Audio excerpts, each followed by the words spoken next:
The DRS have been disabled. We've got about 9 laps left to go. Is it possibility that we get the wet tyres? Because then some people might have played it completely wrong.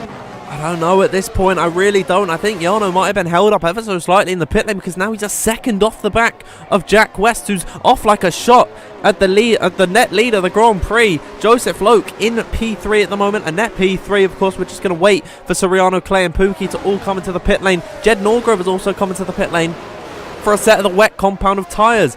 It looks really heavy, but it does take a lot. You need that standing water to warrant the wet tyres. As now Jarno Opmeer is off the circuit. Joseph Loke gets a penalty. Here comes Loke to the inside of the Dutchman, heading in towards turn number 10. Once again, this is Joseph Loke's hunting ground as he goes up the inside of the championship leader. But Jarno Opmeer is not going to back down that easily because he got the inside line for the next right-hander at turn number 12. As now they're going to potentially run side by side through turn number 13. Who has got the grip? Around the outside goes Joseph Loke. As now Jarno Opmeer almost comes right across him, heading in towards turn number 14 at the end of that third sector. And in all of this, Jack West has been able to streak up the road as now everyone else coming to the pit lane. Shanaka, Clay, and Isfan Pookie, they've opted for the wet compound of tyres. Here comes Joseph Loke, but I think Jarno Opmeer's done enough. He's held P2 for the time being, but Joseph Loke is incredibly aggressive at this point.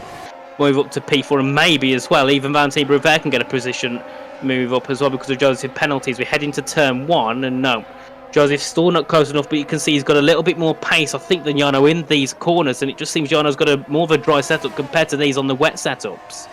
We're nearing 5,000 viewers here in WOR. If you are enjoying this stream, make sure that you subscribe to the YouTube channel so you don't miss another race like this where it's just all question marks up in the air everywhere you look. I don't know how this race is going to end, but one thing I know for certain is that Jack West is putting on an absolute blinder at the minute. Currently running away with this Grand Prix is now Joseph Loke off the exit of turn number 5. He's going to catch Jarno Opmeer napping. He goes up the inside, and now look at this. The young guns of Jack West and Joseph Loke taking it to the old guard. The two-time F1 Esports champion